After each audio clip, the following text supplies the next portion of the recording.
Welcome to the Coach's Corner, part of the Iron Sharpening Iron universe. I'm your host, Davina Lyons, also known as Mama Lyons, and this is where real conversations meet real growth. Here we explore what it means to rise through reflection, resilience, and purpose. One story, one insight, one breakthrough at a time.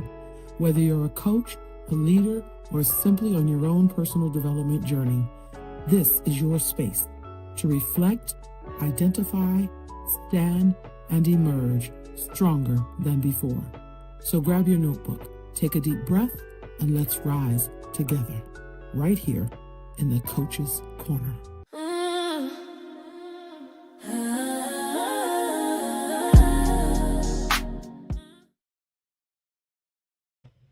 Welcome to a very special episode of the Coach's Corner. Wow. Today, we're stepping into a conversation that is both timely and deeply meaningful. In a world where so many people feel disconnected and overwhelmed, searching for a place where they truly belong, we're talking about something with the power to transform lives: community. Our topic today is the collective. Why community matters more than ever. Community is more than a group of people gathered in one place. It's where we find support during difficult seasons, encouragement when we're ready to grow, and connection when life feels isolating. It's where we discover that we don't have to navigate our challenges alone. I'm honored to be joined by an incredible panel of women who are helping create spaces where people can connect, heal, learn, and thrive. Joining us today is Melanie Shires, founder and visionary behind The Collective, a dynamic community designed to bring together thought leaders, coaches, facilitators, and individuals seeking authentic connection and growth.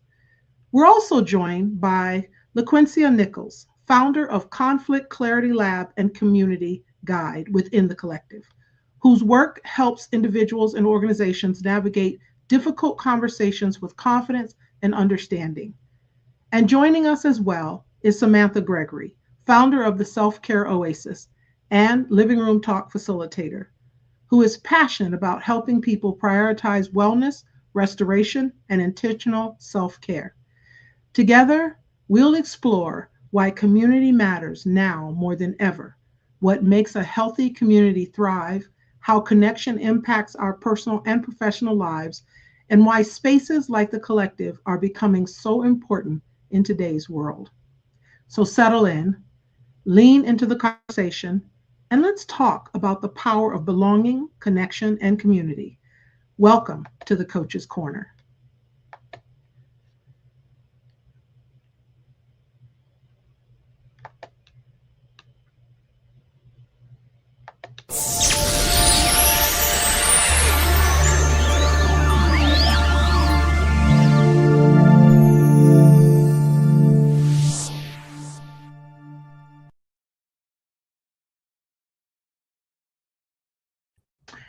Hello, ladies.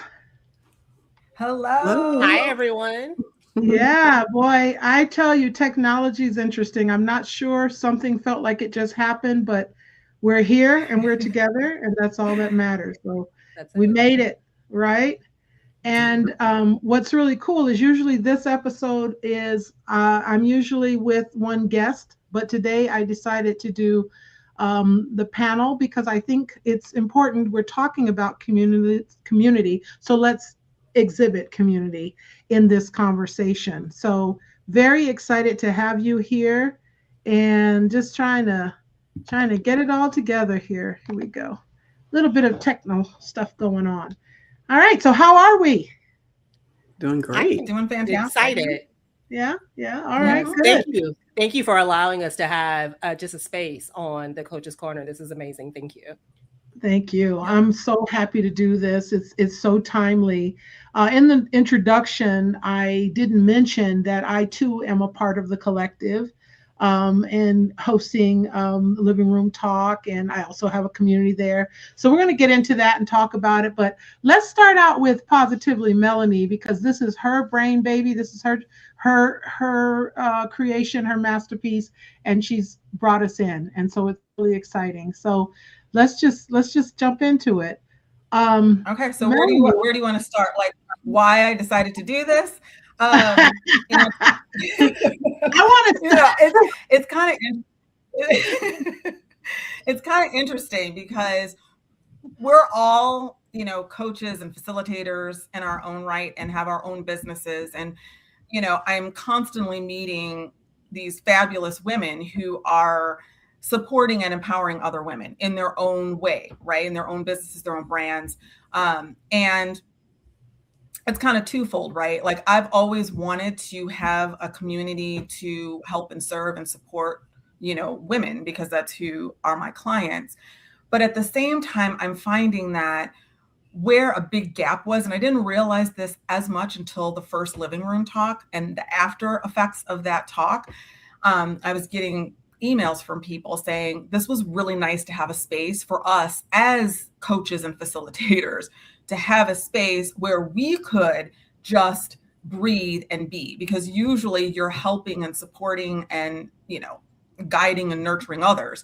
So it was really nice for all of us to have a space to just be human, be women, be vulnerable, be all the things, right? So that was really impactful to me, because I'm like, wow, this is so much bigger than what I initially envisioned. So when I first, in all honesty, the reason why I wanted to have a community is because, like many coaches and facilitators and teachers and the like, I have a 8-week program, right? And it's an intensive, and it is very deep soul work. So it's something that, you know, people are really ready, willing, and able when they participate in something like this. And most coaches have some type of flagship or, you know, high ticket coaching program that they pull people through so they can really get transformation. So it's a transformative type of experience.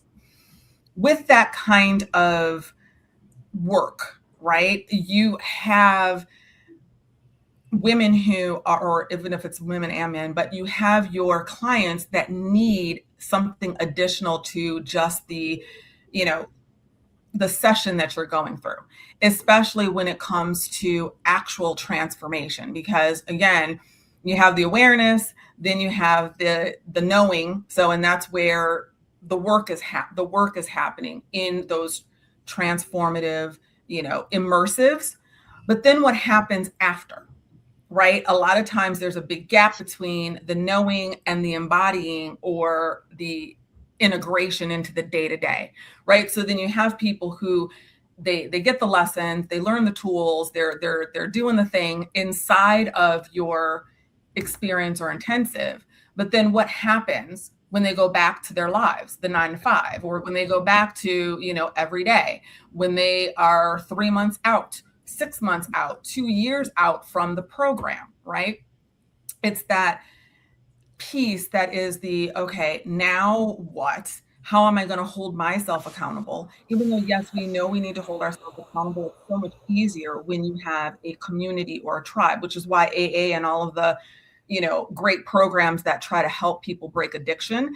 It isn't just about breaking the addiction. It is about what happens afterwards. We gather in community on a consistent basis to make sure that people are integrating into their day-to-day. And there's times when you will slip, which is why everyone has an accountability partner. So that when you are sitting at the bar, like, oh my God, I'm about to take this drink, Bob, please come and get me. It's the same thing with soul work, right? So it's like you know what you need to do, but life be lifing, right? I mean, you understand that things happen. And so when those moments happen, yes, you can have your, you know, your visual anchors and all the tools and the practices that you learned, but there's nothing better than having a consistent tribe or community that you can go to that will not only reinforce what you've known or know, but also to let you know you're not alone.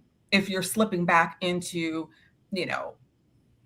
behaviors and patterns that, are something that's kind of on autopilot, and you're trying very hard to integrate the new things that you're learning. So for me, community was important to attach to my program. However, again, seeing how a community can actually help us coaches and facilitators also was just very exciting to me. And I didn't really realize that until I started to meet with other women who were doing similar work and aligned work, and talking to people like you guys who are like, you know what, this would be great to have a community within this community. Then I started looking at it very differently.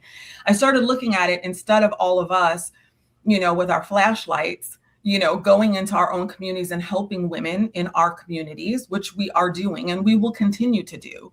Wouldn't it be wonderful to bring all of these great experts and guides and coaches with their flashlights? Now we have a group of now we can have a lighthouse.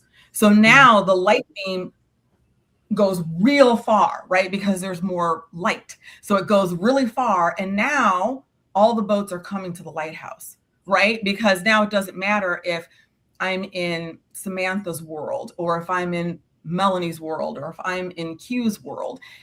I can come to the lighthouse and have Q, but then also have Melanie and Samantha and Davina, right? Or I can have Melanie and I can have, you see what I'm saying? And so now it becomes a much bigger thing, a much bigger vision, a much more impactful place, where now it's not just Melanie supporting and empowering women. Now it is a tribe of women who are aligned to support and empower other women, and how more impactful that is, right? Because now you're compounding the goodness, right? You're impacting on a more, you're impounding that impact, is what I'm trying to say. So, I look at it now as collective as a lighthouse, and Positively Melanie is just one of the many that is helping to, bring about this change, this impact on a global scale. Yeah. And it's really, I get a good visual when you describe that, because I do see this huge beacon, and then people are drawn and attracted to it. And that's really what this is all about, is bringing us to a place where people can get more value, come and join. And the other thing is that you work with, high performing women mainly, right? And I think there's a misnomer that people think that, well, high performing women don't need this kind of, well, yes, we do, because we pour out so much that who's pouring into us. And that is, that gives us, it allows us to be more effective at what we do. So I really love and appreciate, and I've been a part of the bigger intensive. I really, really got a lot. I mean, it was so much that it was so amazing to me. I thought I had it together. I thought I was, you know what I mean? Q, you relate? Like, I thought I had it together, and there was some things that were coming out like, oh, okay, I'm still working on that, because none of us completely arrive. But it only helps to reinforce our businesses, right? And I think that's one of the things. So go ahead. No, I was going to say, I wanted to piggyback on what you just said, especially about the high performing women. Not only the high performing women, but again, like I said, us in the business of supporting and empowering women, right? Because just because I am helping other women to reconnect with their inner authority and learn some things doesn't mean that I have it all together, like that I'm the master and know it all. No, I am still and will continue for the rest of my life be improving and evolving as a human being. And so I think that's the misnomer that people feel like, well, if she's a coach, or if she's helping high performing women and leaders, then she doesn't need spaces like this. Actually, we need it more than ever, just like you said, because we're pouring out. And I think that's why the response for other coaches and facilitators were like, it's really good to have a space where we could just be. Because in general, people who are high performers, regardless of what you do for a living or what space you're in, you are performing, and you're performing on a regular basis, and you have to perform. We're always being evaluated and measured by our performance, right? How much money are you bringing into the company? How many people are you closing? How many, you know, it's real, how many people are you helping? And so because we are constantly performing, you know, proving, trying to persevere, it is really nice to have community where you can just, you know, you can just be. Absolutely. And that you can, you know, have other people who are supportive and who share with you, you can learn from, they can help support you. Just listening a lot of times is what is a beautiful thing. I just need somebody to listen to what I'm going through and to shake their head and say, you know what, girl, I understand, you know, and not feel judged because I should have it all together because I am a high performing, or because I am the SVP of whatever company, or because I am the facilitator of the conflict clarity lab and everybody should, I know, right? Sometimes you just want to be like, you know, yes, I am those things. And yes, I do, you know, I am high achieving, but I too need a place where I can get recharged, that my battery can get recharged, that I can have a safe space to say things that honestly I can't say in my professional, but I want to be able to say them because I have frustrations too. I have challenges. Absolutely. Right. So absolutely. Yeah. So we know as the founder, where you're coming from. I'd like to hear from Samantha and Q. I'm sorry, LaQuincia, but I'm LaQuincia. I just love calling you Call Q. me Quincy. Call me Q. Call me Q. Okay, it's okay. All right, because that's what I just love that. I know. Okay, because we're beyond the formalities. We have been in each other's orbit for a very long time now. So to go back to like this very formal thing feels very strange, right? Right. Thank you. Thank you for saying that. We were about to start performing like we didn't know each other when we are already in community and relationship with each other. I love it. So talk to me from your perspective, Q, and then Samantha, I'd like to hear from you as well, on what this collective means to you. Absolutely. Because we got Melanie definitely knows her vision and executed well, and we're on the receiving end. What does it mean to you? For me, it means a place where I can be a little bit more hands off, right? And it's still something that is strategically aligned to my business and the spaces that I want to be in. But I think for me, it came in at a very different place, or it fulfilled a gap that I was trying to figure out. But coming off, so something that as I continue, I would say to be on the coach's corner, because I'm going to speak it into existence that I'll be back.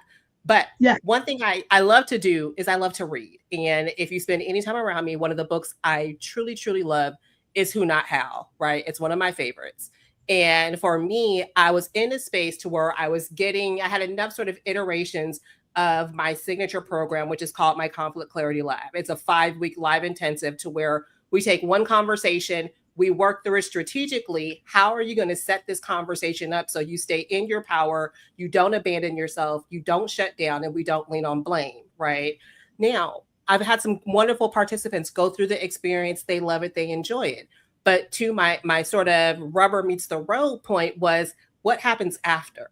I only have so much time as I am growing and like growing my business, but also growing sort of my position as a thought leader in my niche and things of that nature. But I also can appreciate community and that ongoing nurturing support, right? And so for me, it then became Melody was my who, right? Who do I know that is amazing at community building? Who is going to do it in a much better way than I'm ever going to do it myself?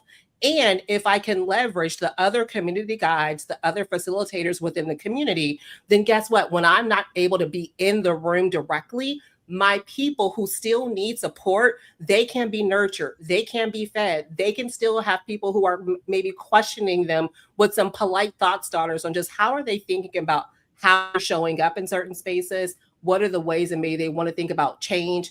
And it's all done in this sort of place to where we've already decided how we're going to show up for each other in a very authentic way, in a very responsible way. And for me, that's the type of room I wanted to be in. So I thought, well, I don't need to create something, because a part of community is also understanding what we all bring to the tribe, right? Melanie's Right. strength is building it. My strength is going, I have this framework. Let's do this together, because I do believe in the old adage, we go further together than we do individually, right? And I also think, just being very transparent within this call, oftentimes there's this space where women who look like us, where we're not working together, we're all trying to create these different swim lanes. And let's just maybe try something different, right? Let's make this collective not about just Black women or women of color, but a space where we can all show up and truly support each other intentionally, and just say, listen, there are some behaviors that maybe we don't align with, and we're going to allow the people who want to operate within those sort of standards and expectations, but that doesn't roll here. Our expectations for ourselves and our standards are higher, and we're okay with that. And to be in this space, you're going to have to rise, right? Because we are wanting to create an environment where, as women, we can grow together. And if I can't grow with you, then I can't be in community with you long term. So that's why I'm here. Right. Woo! There's so much I want to put a pin on that one. Yeah, look, thank you for saying rise, because that's my platform. Yes. Love it. Yes. Samantha, let's hear it. What's your thought? Yeah, my perspective is similar to everyone else's, but I think for me, in thinking about just how our society is operating right now, and the isolation people feel, even though we're on social media, even though we are in the space where we're all connected, but we're really disconnected.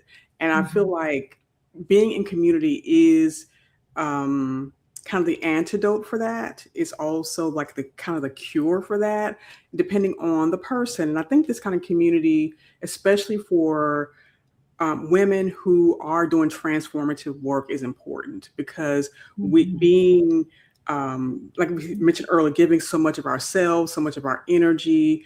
I see this also as a form of self-care and self-devotion, because we're getting to a space where we're connecting with people who are doing this a similar work as we are, who understands where we are, understands the challenges that we may have, understands the obstacles that we may run up against, and being women of color, Black women specifically, we understand the nuances that we have to face and the disappointments, et cetera. And so I think it gets us out of the isolation.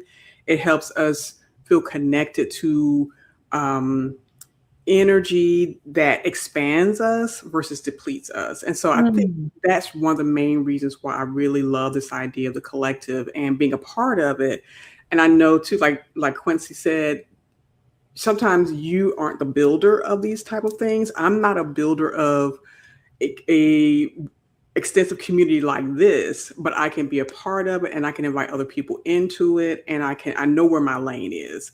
I know that coming in and having conversations and being instrumental in not just helping our clients, but helping each other to remember ourselves. Remember that you need rest. Remember that you need to pour into yourself. Remember that your rest is a strategy, and it's not just an escape. It's not any of those things. But when we can come together and have these conversations, we give each other permission to be deeply rooted and make that the foundation, instead of it just being, oh, let me just go, escape for a second into this group. No, this is foundational. This is where we are built up so that we can go and do expansive work for others, and we can be expanded ourselves. So, it helps with the isolation, it helps with the expansion, it helps with getting, especially out of that loneliness that we can feel as coaches and consultants and people who are doing this work. We're constantly creating, we're constantly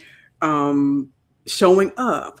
But then it's just like, I'm by myself, I'm alone. Does anybody understand? So I think this is just really a great solution to that. And I think it's going to continue to expand as more and more practitioners realize, I don't have to do this by myself. There is a sisterhood, there is a collective, there is an opportunity for me to talk with people who get it.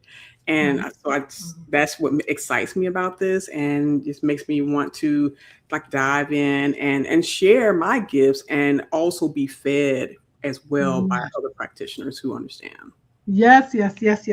Once again, thank you. The perspectives are all wonderful. To give mine, everything that you guys said, I totally agree with. And my rising resilience, I'm all about helping people be able to not just the cliche of bounce back, because we get that. That's how the word's been used for centuries, right? But it's there's so much more to it. There's actually structure and a process to being resilient, and I think a lot of people miss that. And what I think is wonderful about the community is that we are able to reinforce all of our frameworks. We're able to reinforce and show up and demonstrate what we mean by sharing our own stories, by sharing our lives, and sharing, for those who have the opportunity to be able to express themselves within the community. It helps us all grow. It helps us all become more resilient. It helps us to, again, not only transform, but be the examples, the models for others to transform. And I think I don't even know if there are other communities out there necessarily like this. There may be, I'm sure there is, but one thing that being this close to this has been eye-opening for me. And I think women sometimes have a reputation for not being close. The what I can't think of the word right now, but basically it's like a stereotype of, oh, women don't get along or this, that, or the other. And it's not true. I have met some amazing women through Melanie because she's a master connector. But really, it's just not true. And if you're not putting yourself in a place where you can find that out, you won't know. So join the collective. Excuse me. So with that, I'm losing my voice all at once. It's just great. You're so excited. That's why, you're just like, my voice is just bursting out. Mm-hmm. Can I jump in and say something that you kind of touched on? And I kind of want to get all of your insight into this too, because I know that we all have been, we've been challenged with this in some form throughout our, not only lives, but especially now that we are business owners or whatever. It's this whole notion of competition versus collaboration, right? And so for me, I have always been someone who loves collaboration. I mean, my whole career, I've been in marketing and advertising, and that is an industry that thrives on collaboration. I mean, you're not going to do well if you are not good at collaborating, right? And brainstorming and bringing up ideas and whatever. And you said something, Davina, where you were like, women have this reputation of not getting along. And yes, there are some women who don't get along with other women. I mean, that's just fact and reality. However, you're right. There are a lot of women who would love to, be in this sisterhood. I do believe there is something very sacred about sisterhood, like true sisterhood, not let's slap on a smile and be nice to one another, but then behind backs, folks are talking or whatever. And I wrote about this, and maybe I'll do a living room talk about this, the difference between kind and nice, because there is a difference. Kind is genuine. Nice is what we've been taught, especially little. Be nice, play nice. Now, don't do that, Susie. You need to be nice, but that's not, you need to be authentic and real. It's you need to be nice. And nice means just smile, but then you can still talk about the girl behind her back, right? Yeah, no. So yes, there are people like that, but I do believe that there are more of us who thrive on sisterhood, and we go farther when we have this bond. I mean, women in general, we're nurturers. And when you think about your closest relationships, I mean, think about that. I have soulmates that are female. They're soulmates. I mean, they are soulmates like my husband. I'm saying that I need those relationships. They give me what I need on so many levels, right? And they are just as important in different ways, because we can be very intimate and very close and nurturing. That's just how we are. If we lean into that and we are open and vulnerable and not so, it's me against them, right? And I think that's something that has been instilled as you grow up, right? It's kind of like, you know, I can't share anything because they might take it, or I can't, you know, I can't collaborate with this person because they may take my idea, or oh my God, we're all coaches. How in the world could we work together? Because now we're going after the same client. I don't even look at it that way. But there are people literally who are like, you know what? Why in the world would I get into community with other women who are doing similar work, supporting and impacting and empowering other women? Then isn't that going to narrow the pie for me? And I think it's the complete opposite, right? And so I think that it's important that we all kind of highlight this, because I do think there's a lot of women out there that still have this mindset. And why do we have this mindset? So I'm just curious. I mean, what do you, Q, and Samantha and Davina think about that? Like, for me, I think collaboration surely outweighs any kind of competition. There is no competition. No one can, even if we're talking about the exact same thing and we are, our ideal client profile is the exact same. No one, and this is what I teach, no one can be Melanie better than Melanie. No one can be Q better than Q. No one can be Samantha better than Samantha. No one can be Davina better than Davina. And so there are going to be people who are going to resonate more with Q, not because they don't like Melanie, Samantha, or Davina, but because Q, whatever that is, they resonate more, right? And so I can't take Q's secret sauce. Me and Q could talk about the exact same thing. We can help the exact same demographic. But there's always going to be this individual secret sauce that you as an individual hold. And if you lean into that, if you tap into that, then you're going to be confident and not worry about what Melanie's talking about, Davina's talking about, Samantha's talking about, Q is talking about, because guess what? If anything, we help to reinforce each other. And the analogy I want to give everybody, think about this. Why is it that every time you see a McDonald's, a Burger King is not far away? Why is it that every time you see certain type of restaurants or certain type of businesses, their competitors are very close by? Because, and then this is a market, because they understand that proximity, right? If you have people who are in the market for a burger, it is much more likely that you're going to, again, they're lighthouses. There's 4 burger joints in a proximity. That's the lighthouse. It's bringing all the hungry people who want a hamburger. It's bringing them to the area, right? Now, there is a more, there's a 50-50 chance they're going to go to McDonald's or Burger King, but guess what? They have a higher percentage of getting more people coming to that area and buying their burgers than if one is way across town, the other one's across, you know what I'm saying? So just think about that. But in life, when you go around and you see that there are businesses that are competitors, right? Verizon's right next to a T-Mobile store. Why is that? There is a strategic reason for that, right? And so that's what I don't understand why we don't do that, which is why I wanted to do something like this. So what are you guys' thoughts on that? Yeah, I would say a lot of times, well, just say, for instance, me, I grew up in a cult. And my experience in a cult, someone else could say, wow, she understands exactly, because I also was in a cult. And I feel like her message could resonate more with me because she gets me. So I think that's, has to do with, even though we may have the same message, the same work, the same client profile, as it were, those, like you said, the differences with our experiences is what makes it possible and make the pie so much bigger than a lot of people. People are so fighting over this one little slice, but I'm like, well, there's a whole pie here. Why? And there's so many different flavors of the pie. So why are we fighting over that?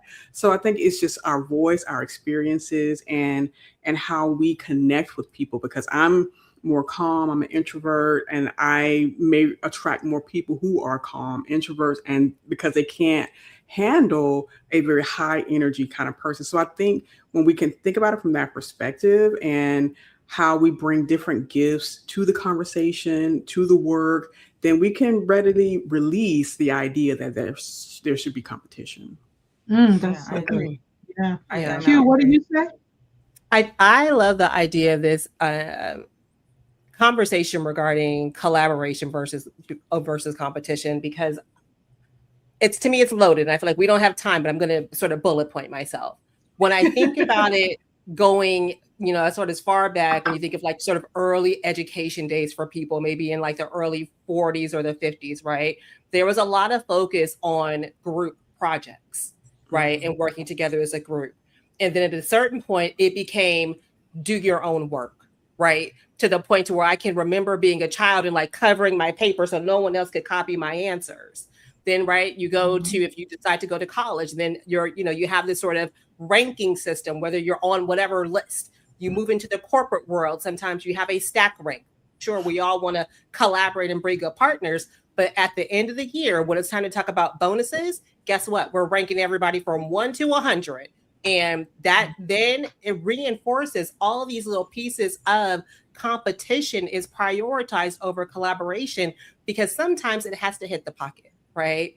For me, where I have to sit back and start to really think about it is every time I go into the grocery store. So very much like the two burger stand options, right? I go into the grocery store. I let that bread aisle be my inspiration every time, because there are so many different options for bread, right? And you can look at it at one point and say, we don't need any more bread.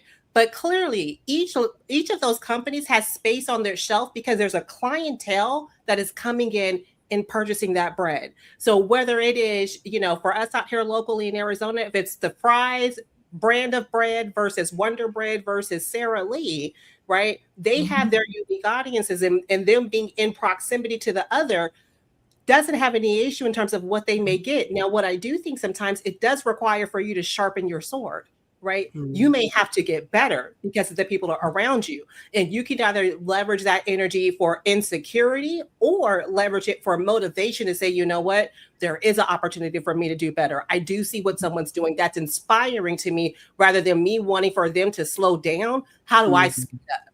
How do I start thinking about that business different? So for me, it's a lot about the mindset, right? And reframing some of it just to say, where is this an opportunity for me to think about I can do a little bit more, rather than asking the other people to slow down? That's just my thoughts. Wow. This is good I love stuff. that. Woo. I want to, Yeah.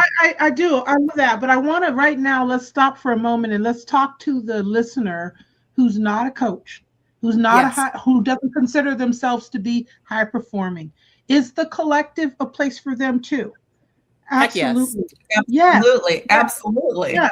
So for someone on the fence who is thinking whatever they're talking about sounds good, but I'm not a coach, I'm not whatever. Let's talk about what that's like to get them involved, because this is where people, in my opinion, a lot of people are called to a purpose and they haven't realized what it is yet. They haven't realized what it is that they're supposed to do. I've had so many women say to me, I don't know what it is I'm supposed to be doing. Not happy with what I'm doing, but I don't know what I'm supposed to be doing. Is this a place for them as well? Talk about it, ladies.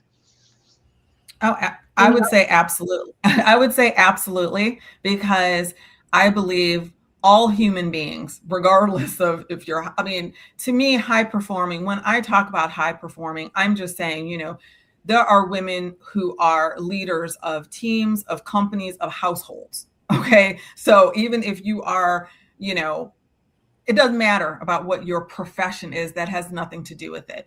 We all need to sometimes reconnect with our inner authority, meaning our self-trust and inner knowing. That's what I mean when I talk about inner authority. And I'm not just talking about women who are, senior vice presidents. No, I'm talking about any person, right? Because a lot of people are walking around in false identity. They need to really understand who they are, because like all of us have kind of mentioned here, a lot of this stuff starts when you're young. We have been conditioned through our upbringing, and I'm saying societally, I'm not saying individual households, I'm saying societally, we are told that we can't be individual.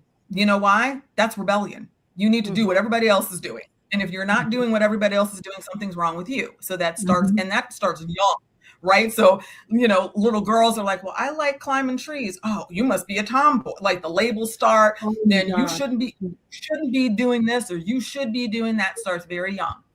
And then we start second-guessing ourselves, right? And it's like, Right. well, I like this, but everybody else likes that.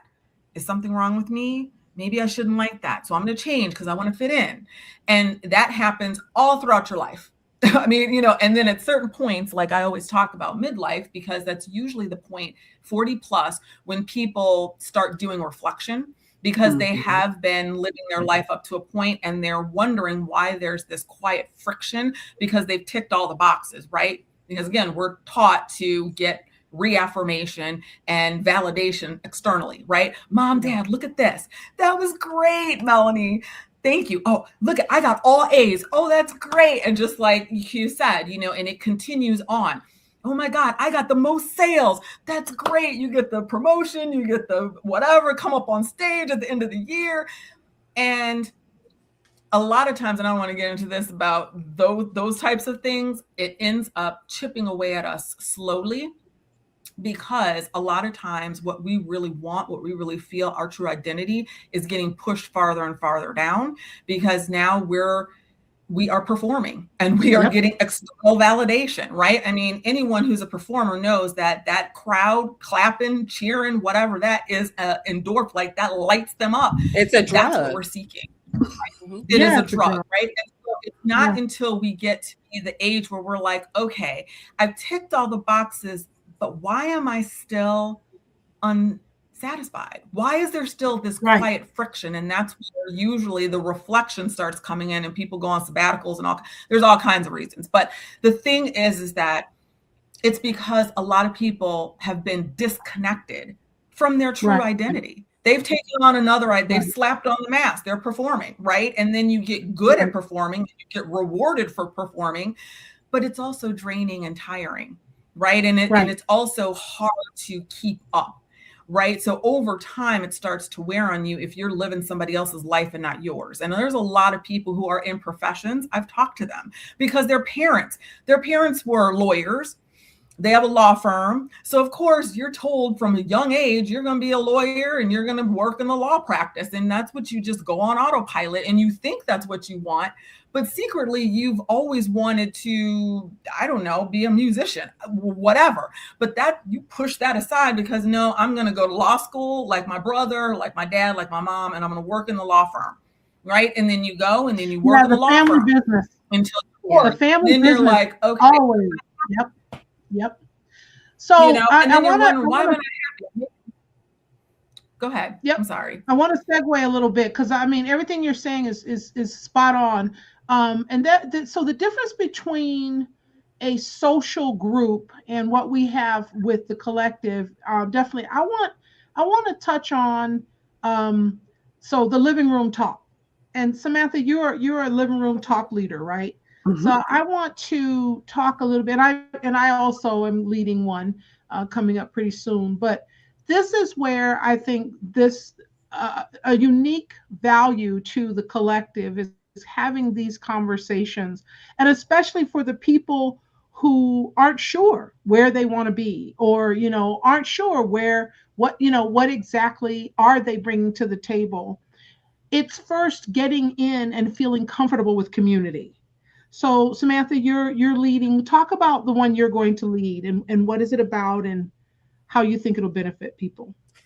Yeah, so I am leading a conversation, and this is what living room talks are about. It's a conversation, not a facilitator who's teaching, but here's an issue, here's a subject or a topic that we want to just have a conversation about, and bringing people in and having the exchange. And I think that exchange is really important because people want to be heard. And when we're bringing the topic in, and mine specifically is self-care versus self-devotion, and having that conversation on how is self-care working out for you, because we think about bubble baths, we think about massage, and those things are great. I think those are self-care practices, but how is it working for you?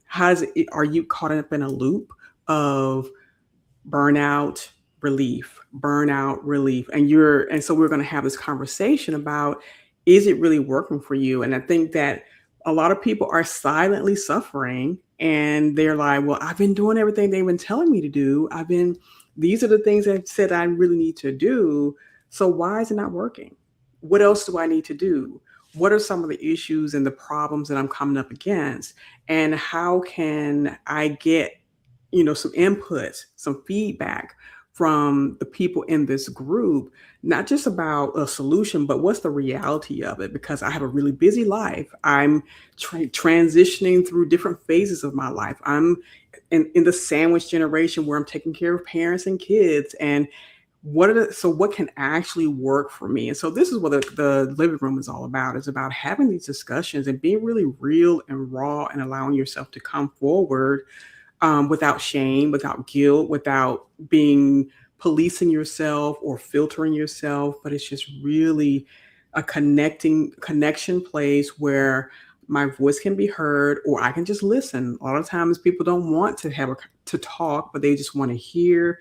They want to be able to absorb and then kind of fill it out and say, okay, I'm going to sleep on this. I've heard the conversation, and what can I do to change it? And so by being in these type of conversations inside the living room, the collective then becomes a really tangible place where I can go. I feel belonging. I feel seen. I feel heard, and I can ask questions, and I will not be judged. So I think that's one of the main parts that I really, really love about the collective, and for all the women that are going to come in and get these conversations and topics that are relevant for them today, and that's impacting them today.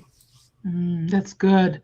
Very good. Very, as you were talking, I was thinking about how, because we've already experienced, Melanie led our first living room talk, and how for some reason I walked away feeling so much better, so different. Like it wasn't like your normal, you networking or any of that stuff that we're used to. This was sacred. And not only was it, and I think it's the privacy of it. I think it's knowing that, hey, there's not going to be a video released. There's not a recording released. This is a true private, sacred moment to have a very transparent conversation and to learn from others. So that's just one feature of the collective, but very important feature. And then now the other thing is the communities within. So Quincy, talk about your community within the collective. Yes, thank you. I'm like really, really excited about this community within. So what I'll start with is I am not a therapist, right? So if you need any sort of talk therapy, please see a professional. I am a licensed and certified coach. I'm a certified coach, right? No licensing, certified. I come with a background of over 20 years of corporate leadership. And I always like to share with people, I'm a girl who grew up in Southern California between the 80s and the 2000s. So I've seen conflict handled in many different ways. And I'm on a mission to really help people, but especially women, think about it in a way of how maybe can I show up differently in these situations rather than putting the blame and the responsibility on someone else, because oftentimes it's related to choices that we don't want to have to make. And so what I'm really excited about with the Conflict Clarity Lounge is it's a space that's a little bit more low stakes, right? I have my Conflict Clarity Lab, and that's really rich and robust and intense. But here it is truly about, let's just take a softer and quieter approach to some of these conversations that we have been replaying in our head, maybe that we've never been able to voice to anyone else. And I think what's important about whether you're in the lounge, whether you're in the resilience area that you have, Davina, but when you're a part of the collective, as you start doing some of this sort of inner, deeper work within yourself, you are going to start to make shifts. And some of the old rooms that you used to be in don't feel appropriate, right? Because now you have a heightened level of awareness around some things. Maybe you are changing the standards that you have for yourself. But also sometimes the people in those rooms, they're scared to see you grow. They're scared to see you evolve and change, because that oftentimes can hold up a reflection, right, of what they haven't done. Sometimes some of the broken promises that they've made to themselves, the lack of accountability they've had for themselves, right? You think about sometimes when you see someone who may start working out, their friend group changes because the habits, the conversations, the activities that they're doing are different now, right? And it's not about being better or worse. It's just that I have found community, common interests with other people, and we're doing other things. I'm having deeper and richer conversations. So within the Conflict Clarity Lounge, it is really about, how do I show up in these moments where I maybe have been avoiding, I have been shrinking, I have not maybe raised my hand for that promotion. Maybe I have not raised my hand to my partner to say, you know what, I really don't like this. Or maybe I have not raised my hand at work to say, you know, this job felt really, really great 10 years ago, but the woman who I've grown into is no longer satisfied with this same type of situation. And so it is about really thinking about some of the choices that we want to make, right? Because that is conflict, whether that's internal or external. Conflict is not always, I need to cuss someone out, I need to confront someone. Sometimes it's, I need to have a hard conversation with myself, right? Where have I not been showing up? Where do I need to make sure that I'm being honest, right? And that I'm clear on what it is that I want, because oftentimes we are so upset because people weren't able to read our mind of what we wanted, and we penalize them for that, right? But we've never given ourselves the opportunity to be bold and to be very forward and direct in our communication, to say, this is what I want, these are my expectations, these are my standards, and if you can still roll with it, it's great. If not, now I know that, and this is where the people stop sometimes, because you're unwilling, now I need to make a different decision. Having that additional information sometimes is where it gets scary. That's where we back away from the conflict, because we want for them to just say, okay, I'll change. If they say no, then what are you going to do? Right. And then sometimes in that, you need a support system around you, right? Who are the people that are going to continue to anchor you to the change that you said that you wanted to make? The collective provides that, right? In the Conflict Clarity Lounge, it's the ability to come back and say, well, wait a minute. Remember when you started this conversation, you wanted this as an outcome. So we're going to stay anchored to getting there. Now, if the goal needs to change because maybe it's not the priority, it's not what you wanted anymore, that's fine. But we don't change the goal just because it makes someone else uncomfortable. We change the goal because maybe that's no longer aligned, or we get there and we're like, it's not what I thought, right? So I'll go a different way. But for me, it is truly all about, we don't have to ghost, right? We've all been in a networking room and you're kind of like, oh, I hope this person doesn't come over here and talk to me, right? Because there could be some unresolved thing that hasn't been talked about. And as growing up, I always was in a mindset of, I can feel when there's tension in the room. I can feel when there's an elephant in the room. I can feel when there's something that should be talked about, but we're not, because no one wants to really sit down and have to be transparent about what is going on, because once we say it out loud, you have to own those words, and now we have to start making different decisions.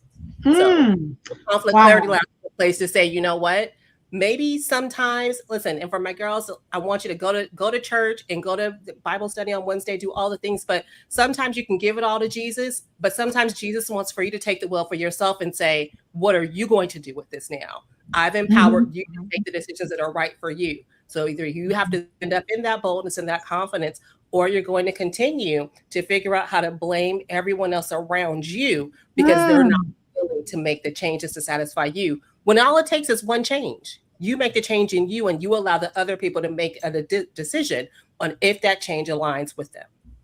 Oh my God, Q, sign me up. I'm going to your she's got a living room talk, and it's about this very thing. So it is. Gosh, I can't wait. It's in August. You know, okay, I'll be there for sure. Yes. But this is so powerful. I want to jump back to Samantha real quick, and I want to give Samantha that opportunity to share Self-Care Alchemist. Talk about that. What's that about? Sure. So Self-Care Alchemy came about because I was in a state of burnout for a long time. I mentioned I was in the cult. I was very religious growing up. I was very people pleasing, giving myself away, getting into toxic relationships. And I reached a rock bottom moment where I said, diagnosed with premature ovarian failure or early menopause at 33. And I just had to say, you know what, this is not the answer. I cannot do this anymore. And so I went on a radical selfishness and self-care journey. And while I was learning how to manage my symptoms with a 3-year-old, I knew that I had to go deeper and figure out what's the cause of this. And so I knew that it was chronic stress. I learned that it was chronic stress, adrenal fatigue, high cortisol, and it wasn't just the physical symptoms, it was the mental, it was the emotional, it was all the ways I gave myself away. And I had to learn to alchemize that pain, alchemize the overgiving and people pleasing, and turn it into a self-care practice, a lifestyle, not just let me just go and do a few things here, go get a massage here, do a bubble bath every week. It had to become an internal process, not an external extraction of a practice that's going to make me feel better, because it just wasn't going to work. And so transforming that burnout into better boundaries, more balance, and shameless bliss through radical self-devotion is where I stand. It is the foundation. And that's what I teach women how to do.